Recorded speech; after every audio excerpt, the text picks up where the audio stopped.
ये 8वें सेमेस्टर की बात है, हम लोग ना अपने हॉस्टल के कोर्ट रूम के अंदर कुछ लोग टेनिस खेल रहे थे और वहाँ पर हमें पता चला कि कुछ सीनियर्स की ऑयल एंड गैस फील्ड के अंदर जॉब हो गई है। तो मेरे दोस्त अली जो मेरे साथ बैठा हुआ था, उसने मुझे बताया कि यार कासिम भाई का पता है। मैंने कहा हाँ पता है यार। कहते उसकी ऑयल एंड गैस फील्ड में नौकरी हो गई है।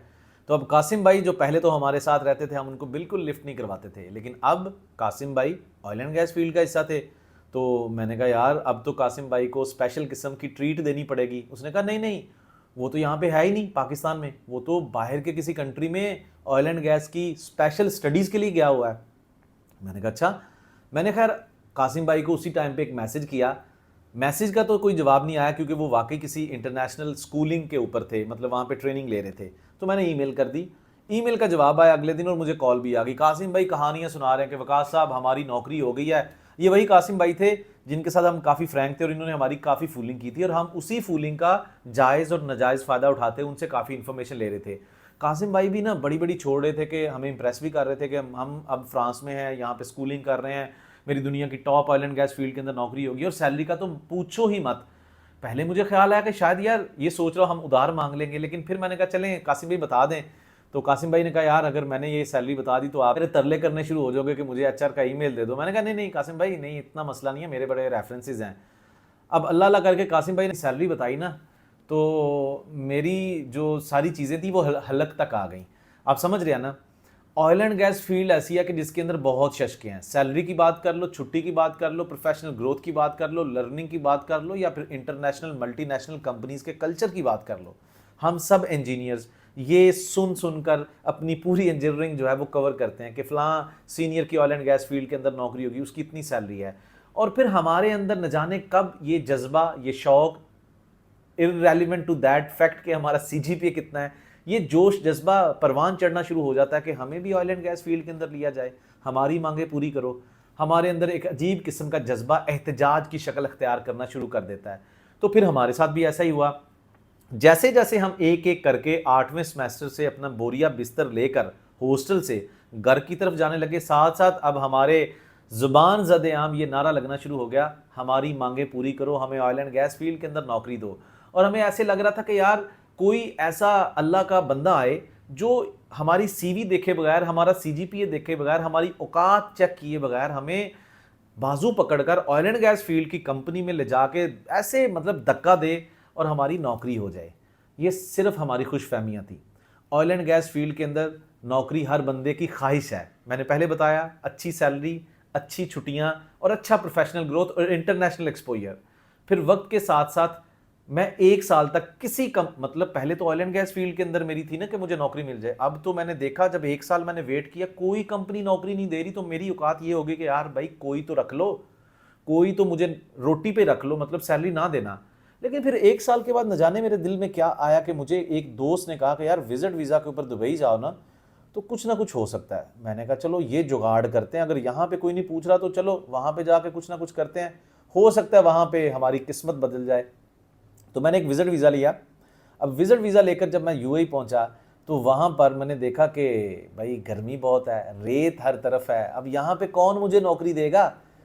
लेकिन एक प्रॉपर जॉब हंटिंग का एक तरीकाकार होता है, वो तो मेरे पास था नहीं, मेरे पास अपनी बनाई हुई सीवी नहीं थी। लेकिन खैर ये डाटा मैंने इकट्ठा किया कि यहाँ पे कौन कौन सी कंपनीज है। ये जो अब जज्बे वाली कहानी मैंने सुनाई ना, इस जज्बे वाली कहानी से निकलकर मेरे पास काफ़ी सारी कंपनीज का डाटा तो आ गया, क्योंकि मेरे पास वो लोग थे जो सब मेरे साथ उस एहतजाज का हिस्सा थे कि हमें ऑयल एंड गैस फील्ड के अंदर नौकरी मिलनी चाहिए। अब जैसे ही अबू धाबी पहुंचे ना विजिट वीज़ा के ऊपर, तो मुझे ऐसे लग रहा था कि यहाँ पे कोई सारी कंपनीज के एचआर हमारे इस्तकबाल के लिए खड़े होंगे, लेकिन यार ऐसा नहीं था।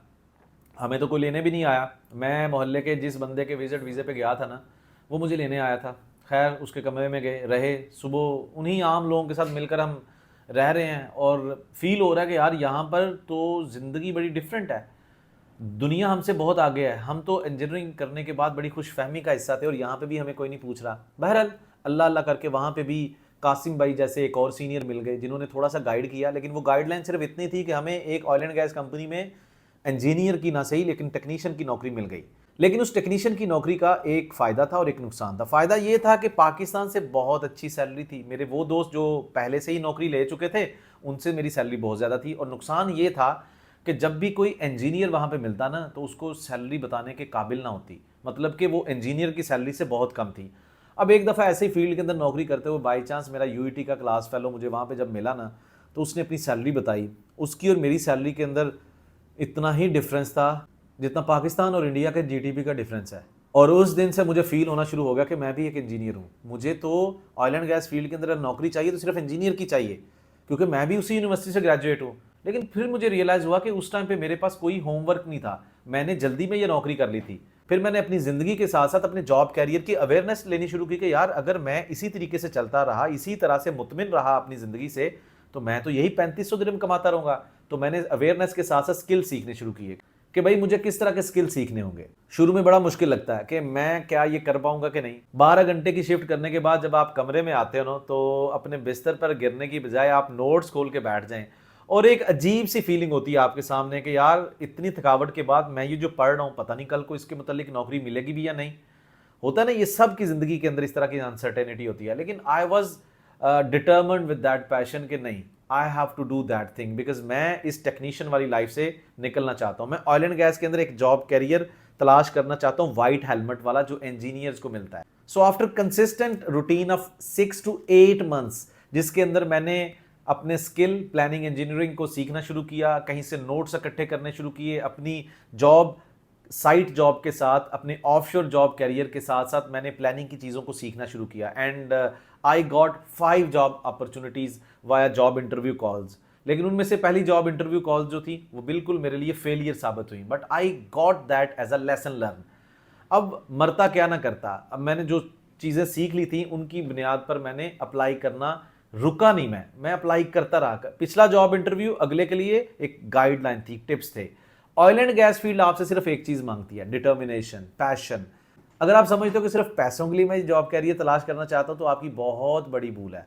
अगर आप इस ऑयल एंड गैस फील्ड को ज्वाइन करना चाहते हो ना, तो keep learning learning and every day should be a new day with new learn. So ये स्टोरी आपको सुनाने का मकसद पता क्या था, कि हम दूसरों को देखकर तो ये समझ लेते हैं कि मैं भी ऐसा बन जाऊं, लेकिन उसके पीछे मेहनत क्या है। हो सकता है अगले बंदे के पास रेफरेंस है और हमारे पास नहीं है, और हम उस तरह की चीज़ की ख्वाहिश करते हैं। हमारे साथ बचपन में बारहा दफ़ा ऐसा होता रहा होगा कि बचपन में एक खिलौने के लिए हम रोते रहे होंगे, लेकिन हो सकता है हमारे पेरेंट्स वो खिलौना नहीं लेके दे सकते होंगे और फिर हमें चुप करवा दिया जाता था। लेकिन अब हम बड़े हैं भाई, अब अगर हमें जॉब कैरियर को ज्वाइन करना है और अब हम चाहते हैं कि हम एक स्पेसिफिक फील्ड में जाना चाहते हैं, तो हमें मेहनत करनी होगी। और मेहनत करना कोई आसान काम नहीं है। आसान काम है बस जहां की बात मुंह में आई वो कह दी कि मुझे ऑयल एंड गैस फील्ड में नौकरी करनी है। मेहनत करना वाकई मुश्किल काम है, लेकिन इस मुश्किल के बाद जो आपको आसानियां मिलती है ना, उसका मजा तभी आपको आता है जब आप उस डेस्टिनेशन पर पहुंच जाते हो। Oil and gas field engineering job career के लिए एक बहुत ही ज़बरदस्त इंडस्ट्री है। अगर आप इस फील्ड को ज्वाइन करना चाहते हो तो अपनी नेटवर्किंग को इन्हांस करो और अपने आप को मेहनत का आदी बनाओ, ना कि सिर्फ बातें करने का आदी बनाओ। और अगर आपको मेरी स्टोरी से कोई चीज़ अच्छी लगी हो या किसी चीज़ से आपने कोई लेसन लर्न लिया हो, तो लाजमी कमेंट्स में लिखिएगा। सी यू इन नेक्स्ट वीडियो।